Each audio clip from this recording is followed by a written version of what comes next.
welcome. In this video, I'll tell you how to connect Exness to MetaTrader 5. Let's begin. First, open the Exness app on your mobile device. Once the app is open, tap on the Details section. After that, click on Settings located at the top right corner. Inside Settings, find and copy the server address provided. Next, open the MetaTrader 5 app. In MetaTrader 5, go to Settings and select New Account. Then tap on Search at the top and paste the server address you copied from the Exness app.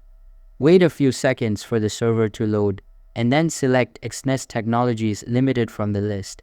Now, return to your Exness app to get your login details. Copy your login ID and paste it into MetaTrader 5. After that, enter your account password. Make sure you enter the correct password by copying it from the Exness app and pasting it into MetaTrader 5. Finally, tap on Sign In at the bottom.